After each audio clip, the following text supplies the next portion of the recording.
Bismillahirrahmanirrahim. Hello, how are you? I'm Muhammad Azim Samir and I belong to archaeology and heritage studies. I always come with the new and interesting information for you people, and my always concern with archaeology, heritage, culture, and ancient civilization. In this sense of understanding, today I have come with the new approach of new knowledge, and this knowledge is about the World Heritage Site, which is existed in China, and this site is actually the site of very interesting information, and all the information belong to this site have been treated as legends, and some informations are on research based. Today I'm going to let you know about the Great Wall of China. First of all, we would talk about its nomenclature, why we call it the Great Wall of China, and what is its real local name. uh, in local, the Chinese call it Changcheng, Changcheng, or usually they call it Wanli Changcheng. Uh, for example, the Wanli means the 10,000. Li refer to the miles. So this site is actually 10,000 mile according to the Chinese legends, 10,000 mile long. But in real, this is actually 22,000 kilometer long site and long wall, which is the biggest ever monument in all over the world since the world has been created.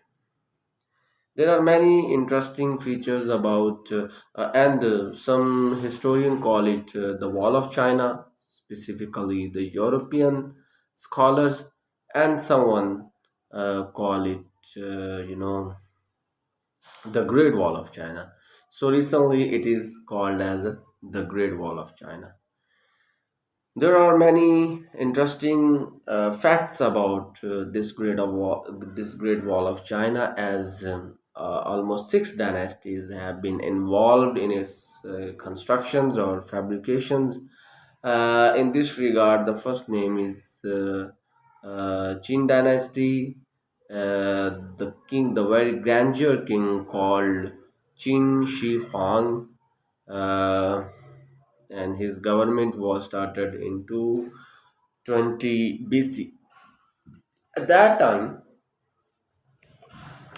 he tried to organize border ramparts and build some strong bastions. Actually, this wall was built to defense the attacks from the Central Asia, specifically Mongols, and some scholars also called that this wall has also been treated as a watchtower, and this is the world highest and longest watchtower ever. Because on the road of One Belt One Road, this wall has been used to watch the trade. The traders, maybe they have been looted by the dacoits. So this wall also used as a best source to negate all such unfavorable circumstances. Then there is also another great fact about the Great Wall of China. The people say, some scholars say, some scientists say this wall can be seen while you are at the moon, but you must have need special lenses. You can also observe it from the moon. Then it is also said that one big dragon was followed when the dragon was, moved from one place to another. The masons, they tried to follow that, dragon footprints and try to build it. Then it is also called that this is the biggest ever graveyard of the world, because all the laborers who are trying to build it, when they were trying to build it, many of the laborers died during such activities, and they have been also buried over there. And it is also a very famous legend that the wife of one labor, she was tearing and she was weeping bitterly, and she was praying that she wanted to see her husband. Then by all of a sudden, her husband's bones were came out from the earth, and she took those bones and then buried another place.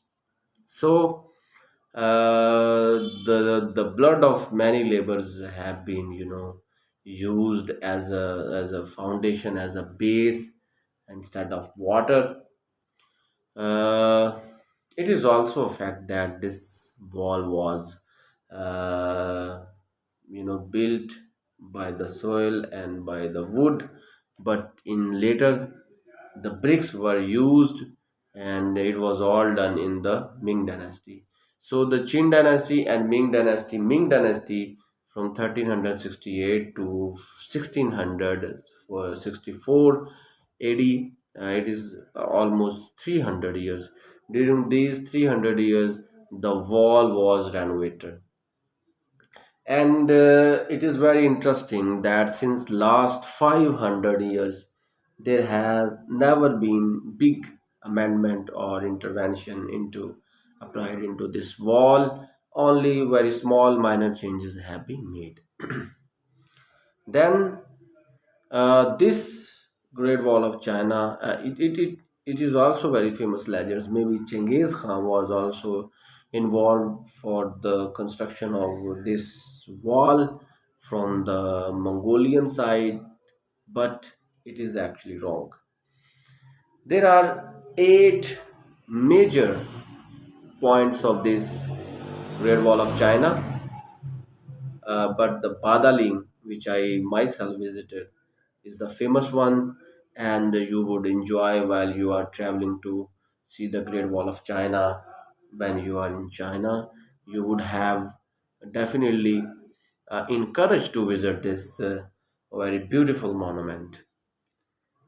Then there is also another fact that about 2300 years back, this monument, this great wall was built to protect the innocent people from the attacks from Central Asia. Since that time, this has been the center of tourism. Then it is very interesting that 6 crore and 30 lakh people, 6 crore and 30 lakh people visited this site every year. So a lot of money has been involved, and this money has been used in the GDP of China, and many tourists, and it is the target of the Chinese government. In the peak season, about 70 to 80,000 visitors come to see this beautiful Great Wall of China in a day. It means a lot of tourists come to China, and several one they try to visit this Great Wall of China. In 1987 or 1986, 86 or 87, this wall was included in the list of World Heritage Site. So you can say the protection of this site is not only the responsibility of China, but all over the world. Then it is also very interesting fact that almost 1768 ramparts also built on this wall. They have been treated as a watchtower, and it is the biggest ever watchtower in the world, longest ever watchtowers in the world. It is also a legend that almost after every 80 kilometer, one watchtower was built to observe the routes of the traders. Then it is also a fact about this Great Wall of China that there are actually many dynasties involved to build this land, and the very interesting one is the Ming dynasty. And the Ming dynasty tried their level best to make this beautiful wall for the and since that period this wall has been used as a tourist place. And the Ming dynasty is the dynasty which can be responsible to make it perfect for the site visitors. Then another interesting factors about the Great Wall of China, uh, from the village sites, this Great Wall of China has been, dismantled, but much of its part is still, surviving, and you can enjoy it. Many students or visitor, when they travel to China, they do not know how to visit it. So I'm going to share very interesting facts that when I was in China as a student, when I went there for the higher study, I traveled many, good places of China, and this Great Wall of China and Terracotta Army in Xi'an, Beijing, Guangzhou, Suzhou, and some monuments from another places such as Lanzhou, Xinjiang, and Harbin have been really very interesting. I request you, whenever you visit China, please try to see all these monuments. These are really very interesting grandeur of the Chinese culture. There are also some facts about how to visit. There are two ways you can go to see the Chinese this Great Wall of China.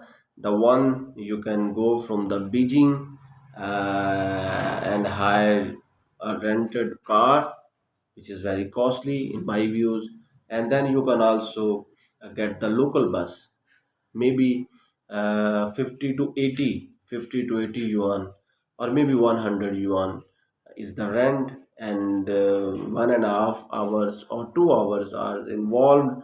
You can reach there within 2 hours from Beijing to Great Wall of China. Secondly, I suggest you, whenever you go to China, whenever you go to visit Beijing, try to see Tiananmen, uh, and then the paradise, like monument that is called Granary, which is very good monuments situated in Beijing, and then the Great Wall of China. The Great Wall of China, and very another interesting point is that when you are in you are you have reached at the site, try to follow the lines. There are many lines over there, you have to follow the rules, because the local buses are short, because there are many scholars, there are many visitors over there. So be a patience, and do not break your patience, and try to get your bus and go to your visiting place, or then return back to your home or your hotels. Then try to go to see this site as early as possible, because after 5 to 6 a.m. p.m. I think you are not allowed to travel this site. Just uh, come out from your hotel or from your house from the Beijing as early as possible. The very ideal time is 7 to 8 a.m. Then you can reach there within 2 hours, and then you can stay over there 4 to 5 hours. You would be very tired when you spend 4 to 5 hours over there. You can get interaction with the foreigner, you can spend good time with them, you can also have very interesting people over there, you can have very beautiful sights, beautiful places to take a photography. You can also you should take some handycam to get very beautiful and very interesting videos over there. Then try to purchase some souvenirs at the site, because very interesting, a very beautiful souvenirs over there, such as the masterpieces of the Great Wall of China and some sceneries. Those are very you can buy in a reasonable prices. Very small bazaars over there related to the souvenirs of Great Wall of China. You should purchase it. Then another very important thing for the tourist: try to be engaged with the local people. They are very hospital. They show very great warm hospitality against scholars, against the foreigners. They are very interesting people. They try to help you out if you have some problems based on your language. And as my experience in China has been very great and very important, that the people, they are very very crazy about the foreigners. They always come out for the help. They always lead you, they always try to guide you about the culture. They are always busy to guide you about the language. You would definitely have very interesting and very good times over there. And finally, I always suggest the people, whenever you go to China, try to obey their rules. They are very good people. They are very helping people. They are very nice souls. They always try to engage the foreigners with their open warm arms. So do not try to break the rules. Always try to obey all the rules and try to be very good tourists, so that they have some inspirations and you would have a good time over there. Thank you so much. And I wish you all people go to see this beautiful, the Great Wall of China, as soon as possible. Thank you so much.